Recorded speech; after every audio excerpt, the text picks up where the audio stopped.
Bismillah, Assalamualaikum warahmatullahi wabarakatuh. Ahlan wa sahlan, asakum tayyibin. Alhamdulillahi rabbil alamin, wassalatu wassalamu ala asrafil anbiya'i wal mursalin wa ala alihi wa sahbihi wa ajma'in, amma ba'd. Ayuha talabah, fi hadzal liqa' insyaallah ta'ala natakallam an hadits Rasulillah sallallahu alaihi wasallam fi bab ar-rahn. وما معنى الرهن سنعرف من خلال قراءتنا هذا الحديث. فالحديث الأول مروي عن عائشة رضي الله تعالى عنها أن رسول الله صلى الله عليه وسلم اشترى من يهودي طعاما. Dahulu Rasulullah sallallahu alaihi wasallam pernah membeli makanan dari orang Yahud, wa rahanahu dir'an min hadid. Dan Nabi sallallahu alaihi wasallam menggadaikan yang namanya baju besi beliau kepada orang Yahud tersebut. Jadi rahan kalau kita terjemahkan di dalam bahasa Indonesia adalah menggadaikan. Tapi dalam bahasa Arab ar-rahnu makna adalah malul ladzi yuj'al wathiqatan bid-dain. Yang mana harta tersebut ada sebuah harta yang menjadikan hubungan erat tentang atau berkenaan tentang hutang tersebut. Karena apa?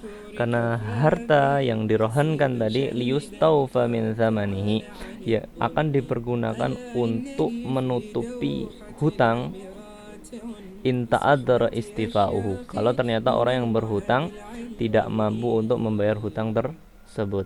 Dan kita tahu hutang rohan di dalam Islam itu jaizun, boleh bil kitab wa sunnah wal ijma'. Di dalam Al-Quran Allah sebutkan wa in kuntum ala safar wa lam tajidu katiban farihanum maqbudah. Lihat di sini farihanum maqbudah. Jadi rohan menggadaikan barang itu dibolehkan di dalam Islam berdasarkan ayat ini. Tapi mu'alif memiliki pendapat lain atau memiliki pendapat berkenaan tentang hadis yang diriwayatkan oleh Aisyah radhiyallahu taala anha. Beliau menjelaskan wa inna maqayyadahu bisafar, yang mana rahan menggadaikan itu hanya terkhusus ketika as-safar. Ada ra'yul muallif li'annahu madidan faqdil kadib, karena ketika safar bisa jadi tidak ada orang yang menulis hutang tersebut, fa akhraja makhrajal ghalib, sehingga kejadian ini dikecualikan oleh beliau. Beliau memiliki pendapat bahwasanya rahan itu terjadi kapan?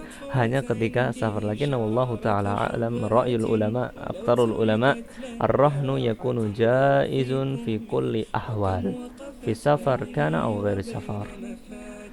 Wa ba'da dzalika muallif menyebutkan di sini min fawaidil hadis hadzal qasir, memiliki beberapa faedah yang kalau kita perhatikan luar biasa faedah. Yang pertama, mu'alif sebutkan di sini jawazu muamalatil kuffar fi ma lam yatahaqqaq tahrimu ainil muta'amal fi. Dibolehkannya bermuamal dengan orang-orang kafir yang mana orang kafir tersebut tidak diharamkan untuk bermuamalah. Maksudnya apa? Karena kita tahu di sana ada beberapa orang kafir yang tidak boleh kita bermuamalah dengan orang-orang tersebut. Seperti nanti ada penjelasannya. Wa adamul i'tibar, dan tidak dianggap bifasad dengan rusaknya mu'taqidihi, orang yang berakad di situ. Kita tahu bahwasanya di hadis Aisyah radhiyallahu taala anhu ada Rasulullah sallallahu alaihi wasallam dan orang Yahud, dan kita tahu orang Yahud termasuk orang yang kafir. Tapi apakah karena adanya Yahud tersebut menjadikan fasad sebuah akad tersebut? Enggak. Wa kadzalika muamalah, enggak. Jadi enggak dianggap rusak muamalah tersebut.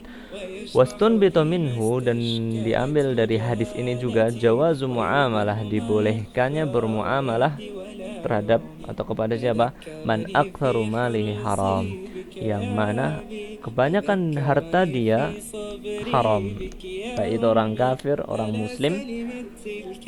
Dan orang kafir kita tahu lebih banyak, jelas, karena dia banyak menghalalkan segala cara untuk mendapatkan harta.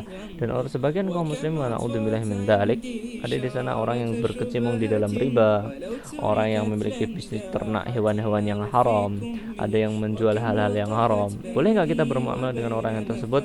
Boleh, berdasarkan hadis ini. Jawaz muamalah man aktsaru malihi haram. Tsumma ba'dahu jawazu bai'is silah, dibolehkannya jual beli alat-alat perang, wa rahnihi, dan begitu juga menggadaikan alat perang tersebut, wa ijaratihi, dan menyewakan, wa ghairi dzalik, dan dari akad-akad yang lainnya kepada siapa? kafir, kepada orang kafir. Malam yakun harbian. Ingat di sini syaratnya apa? Selama orang kafir tersebut bukan orang kafir yang termasuk golongan harbi yang memerangi kaum muslimin. Dan kita tahu na'rif bi anna al-kufar yanqasimu ila arba'ati aqsam.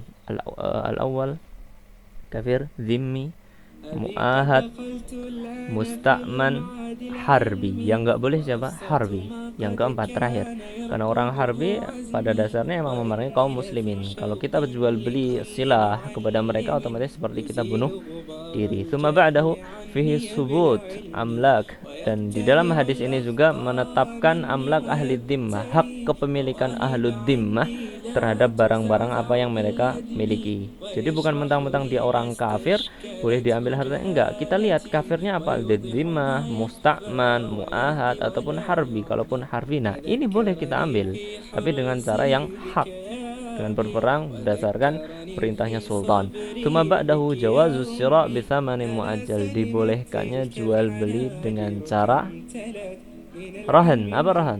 Muajjal, maksudnya apa nih? Nyicil, kredit juga boleh di sini.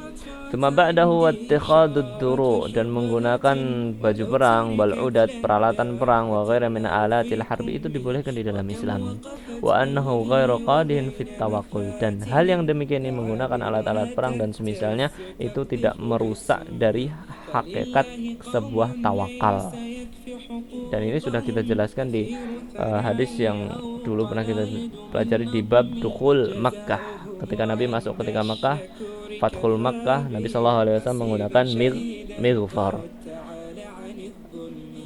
Tsumma ba'dahu warada al-mu'allif rahimahullahu taala an sifatin nabiyyin al-karim. Di sini ada beberapa sifat yang terkandung di dalam hadis ini, ada beberapa sifat Nabi sallallahu alaihi wasallam. Kalau kita lihat masyaallah benar, sadaqallahu tabaraka wa ta'ala fi qouli laqad kana fi rasulillahi uswatun hasanah. Lihat di sini yang pertama, fihi ma kana alaihi nabi sallallahu alaihi wasallam min at-tawadhu wazuhud fid dunya. Nabi sallallahu alaihi wasallam merendahkan diri, rendah, wazuhud, jauh dari yang namanya dunia, wattaqallul minha ma'a qudrati alaihi, dan Nabi sallallahu alaihi wasallam berusaha untuk meminimalisir bersinggungan dengan yang namanya dunia, ma'a qudratihi, tapi Nabi sallallahu alaihi wasallam sebenarnya mampu.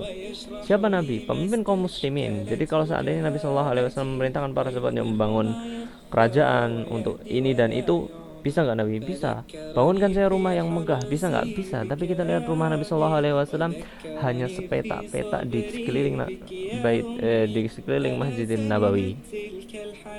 Menunjukkan apa? Taqallul Nabi sallallahu alaihi wasallam di dunia. Kemudian mu'alif menyebutkan sifat yang ketiga, al-karam. Nabi sallallahu alaihi wasallam memiliki kemuliaan afdhu bihi ila adamil iddikhar, yang pada akhirnya Nabi sallallahu alaihi wasallam menjauhi yang namanya iddikhar, menimbun, menyimpan, hatta ihtaja ila rahni dir'ihi, sampai pada akhirnya Nabi sallallahu alaihi wasallam butuh untuk menggadaikan baju perang beliau. Luar biasa. Ba'dahu wasabru ala daikin aish, dan kesabaran Nabi sallallahu alaihi wasallam tentang kesempitan hidup di dunia ini, wal qana'atu bil yasir, dan begitu juga Nabi sallallahu alaihi wasallam menerima hal-hal yang sedikit, qanaah. Dan di akhir mu'alif menambahkan fadilatul li azwajihi, sebuah keutamaan istri-istri Nabi sallallahu alaihi wasallam. Apa keutamaan mereka? Li sabrihin, karena kesabaran mereka hidup bersama Rasulullah sallallahu alaihi wasallam yang memiliki sifat yang sangat luar biasa Allah. Dan kita di sana ada sebuah hadis yang menjelaskan karena Rasulullah sallallahu alaihi wasallam ajwadun nas. Nabi sallallahu alaihi wasallam adalah orang yang paling dermawan, bahkan ajwadu ma yakunu fi Ramadan, dan kedermaan Nabi sallallahu alaihi wasallam itu maksimal, sangat luar biasa, terjadi kapan? Ketika Ramadan. Allahumma balighna Ramadan. Hada ma astati an ulki lakum fi hadzal liqa' mubarak insyaallah taala.